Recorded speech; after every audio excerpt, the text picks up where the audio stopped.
Hey, what's up? Hello, 153 subscribers. Chillmonger, the YouTuber who doesn't spend the first minute of his videos asking for likes. House of X issue number 6. Variant cover, as always, is fire, just like the Magic one from 2 weeks ago, just like the Gambit one I showed you last week. This comic had two great moments where I said, both of them were the same line, just delivered different context. But let's open the book. First page, 1 month ago. I'm like, yes, yes. And then it says, Moira's no place. I'm like, yes, I need to see this. I'm turning the page upside down, trying to see the upside down dome. And is that Moira or not? I see Professor X and I see Magneto. Magneto called Professor X by his name. He called him Charles. That's always been a mystery during this series. Is it really him? No, he was bald. We only got to see the back of him. But that's Charles. That's Chuck. That's what Magneto addressed him as. I always thought that there was hair or something covering. There is a reason now why he's covering his face, right? It's gotta be. I'm sure something's up with his eyes, or his brain is bigger than it's supposed to be. There's gotta be a reason why he's covering his face, right?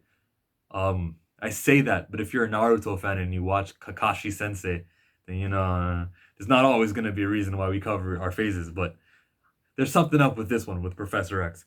What he says, though, was shocking. He says that the dream was a lie. That, if I could take you to the moment where I actually read that. Wait, I can't. He really just said, Harmony, you've taught me a harsh lesson. That dream was a lie. I've been sitting here for 5 minutes. Charles has finally come to the light. Back to you, Chillmonger. That right there is the most important moment in X-Men history. Not that Powers of X 1 or House of X issue 2 when Moira's talking to Professor X psychic conversation. No. This right here, Chuck gave up on the dream. That's legendary and epic. And also, on that same page, if we scroll up a little bit, there's that divide, which this is just not criticism. This is just something I'm noticing. That right there, that splits the picture in half. Usually that's there for speech bubbles. If you wanted to read, if they want you to read from here to there, to there, to there, but they went and just did that going down, and then they did a speech bubble there, a thought speech bubble, I guess. What was that for?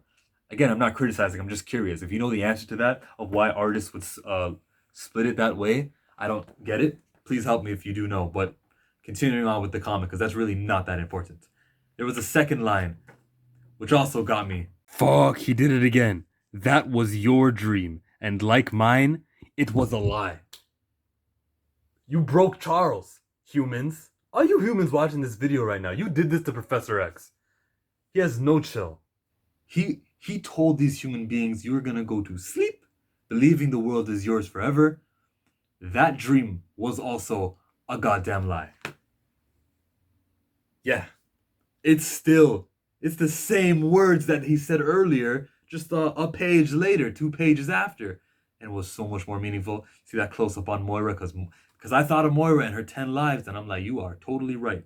This is how you write a comic book.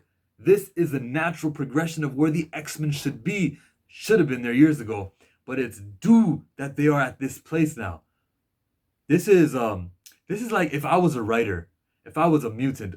If I was a writer and I was pretending to be a mutant, this is what the idea I would come up with. I would make my own little council in my head of 12 representatives, schizophrenia, and then just shoot ideas back and forth. How could I do the best thing? Well, let's just take from the humans and the big pharmaceutical places and the drug thing to get our money. Let's do sovereignty and cover all of these issues. Just comic book form. This is great stuff by Hickman. Great stuff by Hickman. I just wish that, and this isn't a major complaint, that Matthew Rosenberg's run was a little bit more consistent with this. Sure, they told him you can do anything, you can kill anyone, but there was some sort of things that he did, like with Sunspot being with the Valkyries in, I think it's called Valhalla, with Sabretooth. Last we saw Sabretooth was in War of the Realms Uncanny X-Men issue number 3. Wolfsbane bit off his head. Well, it took a chunk out of his head. And then Magic, Ileana, finished the job. Sliced his head off, kicked his head, and she said, if Malekith wants you, he can come ask me where I sent your head. And she booted it in a portal. We don't know where it is in the world, in the atmosphere, hemisphere, global sphere. Universe is the word I was trying to say, but I couldn't because I'm stupid. We don't know where Sabretooth is, and then all of a sudden he's back. That month of time passing, where they got to plant the seeds of Krakoa and all that, I'm guessing that's when the mutants rallied up, and that's where they came. That's where they resolved issues like where are these mutants? We just got to let that time period work for it's ourselves, work itself out for ourselves. In my head canon, it's just that's what they did. They got all the mutants. It's still bad that that happened. Now let's get to the trial of Sabretooth. 11 members. Every single one of these people looked him in the eye and said, kill him. Gone. Well, we don't kill, so we're just gonna trap him in jail. We don't have a jail, but for him, special circumstances. Krakoa opens up. He goes all the way down. And this got me thinking that this will be the downfall of Krakoa. This will be where the island dies. He's down there. He can't die. He's a healer. He's going to meet up with them 4 horsemen that Mr. Sinister said in his Sinister Secrets were Apocalypse's favorite. And Apocalypse admitted that he had his friends battle here on Krakoa years ago, and they're down there. Sabretooth's going to bump into them. They're going to clash. Somehow, some way, we're going to be able to see it, even though it should be completely dark, but we'll be able to see it, comic books. And that'll be the fight that ends Krakoa 3 years from now when Jonathan Hickman's done, or when some uncreative writer wants to take them away from Krakoa and move them back to upstate New York. Because, everything returns to the status quo. I'm sorry to be a sourpuss, but that's what happens. This story, it's fun while it lasted, but, as long as it goes longer than Utopia, San Francisco did, I'll be happy. That's something that happened in 2008, 9, 10, 11, in case you didn't know. And then Schism happened, and then the Avengers vs. X-Men, and they don't live on that place anymore. Most of them don't. Let's move on with the comic book. I said that. Oh, the final page, man. So we just get into the celebration mode of this comic. Everyone's chilling, loving Dazzler's getting in on the action, and Hope is joining her. And it's beautiful. It's victory. It's so peaceful to see this stuff, to see our favorite characters who've been through hell, both editorially, like reading it, and then also the characters themselves. This has been a hard time, and now we actually have something to be happy about. I know there are 6 titles coming out of this, and 6 times more problems, but to see our people get a victory, it's so nice to see. Professor X, Magneto, up on that cliff, looking out, with a certain look from Magneto, like Johnny Gargano at the end of an NXT pay-per-view, where he looked at Magneto, at Professor X, like, yeah, I want that title. That's the way he looked at him. You NXT fans know what I'm talking about. You know exactly what I'm talking about. If you're not a wrestling fan, then what are you doing on my channel? Chillmonger, man. That's the review for this comic. This is a victory. The whole 11 issues. Whatever the F they do in Powers of 10 next week, I will not understand the phalanxes. I'm against the phalanxes. I'm against all that future stuff.